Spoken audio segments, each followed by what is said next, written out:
මෙතන ගොඩක් ට්‍රැක්ෂන් එක දීලා ඇදලා ගැට ගැහුවොත් මෙන්න මේ වගේ සිටුේෂන්ස් එනවා. ඒ කියන්නේ අපි ඒකට හොඳ විදිහක් අපි කතා කරගමු. මොකද්ද කරන්න පුළුවන් ප්‍රැක්ටිකලි කරන්න පුළුවන් දෙයක්. හරි? ඒ අරෙන්න ඕකේ. රෙඩ් ටෝන් එකක් ඕන. ඔයාලට මොන වගේද ඕන? අපි පික්චර් එකක් මොකක්ද හදලා තියෙනවද?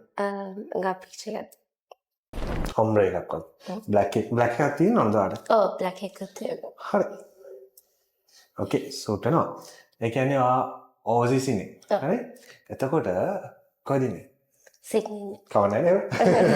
මොකද දන්නවද? අපි දන්නේ නැහැ ඔයා ඉන්න කන්ට්‍රි එකේ ඔයා යූස් කරන වෝටර් වල කන්කර් පර්සන්ටේජ් අපි දන්නේ නැහැ. ඒතර අර ඒකේ වොෂ් ඔෆ් වෙන සම්භාවිතාවය. ඒ කියන්නේ ඔයා කොණ්ඩේ වොෂ් ඔෆ් වෙද්දී කාලය එකක් වොෂ් ඔෆ් වෙද්දී ඒකේ කොහොමද වොෂ් ඔෆ් වෙන්නේ කියලා අපි දන්නේ නැහැ. අපි බලමු. ඒ වුණාට අපි මම කියන්නේ anyway red tone එකක් කරාම මේක වොෂ් ඔෆ් වෙලා යනවා. එතකොට ඒක brunette එකක් එහෙම නැත්නම් bronze එකක් විදිහට තමයි වොෂ් ඔෆ් වෙලා යන්නේ. එතන ඔයාලට පොඩි benefit එකක් තියෙනවා. color tones කීපයක් ඔයාලට achieve කරගෙන තමයි fade වෙලා යන්නේ. හරි? ඕකේ.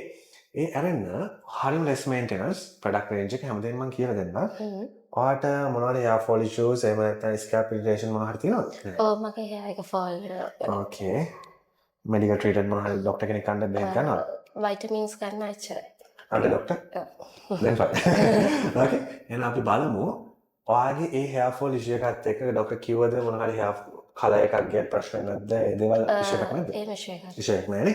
හරි. එහෙනම් අපි proceed කරමු. බලමු ඔයාගේ ලුක් එක කොහොම වෙයිද කියලා. excited? alright.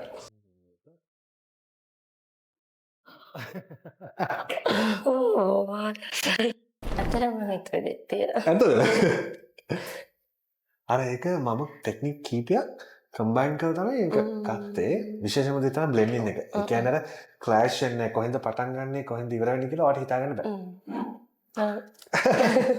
ගොඩ කාලයක් කලයක තියාගන්න ඕන. මානේ වයින් රෙඩ් එක වගේ බ්ලැක් හෑර් එකත් එක මූව් වෙද්දි තමයි ඒක ලස්සන. මම මුලින් බලනවා මගේ ස්කින් එක ඩාර්ක් වෙයිද එහෙම ඒක ක්‍රෑෂ් වෙන්නේ නැහැ. ප්‍රොඩක්ට් රේන්ජ් එක හැමදේම මම ඔයාලට ඊසිලි ඔයාලට මතක තියාගන්න පුළුවන් විදිහට කියලා දුන්නා. මොනවා හරි තේරෙන්නේ නැති තැනක් තියෙනවා නම් අදහන්නත් පුළුවන්. පස්සේ අපි කන්ටැක්ට් කරගෙන ඕන වෙලාවක ඔයාලගේ දේවල් වලට ආන්සර්ස් දෙන්න අපිට කියලා ඉන්න. ඕකේ. මොකද ඔයාලගේ අද කලෙක් කරලා අපි නිකන් ඔයාලව අතාරින්නේ නැහැ. ඔයාලගේ ආෆ්ටර් කෙයාර් රූටින් එකට ඕන දවසක ඕන ක්වෙස්චන් එකක් තියෙනවා නම් අපි කන්ටැක්ට් කරගන්න.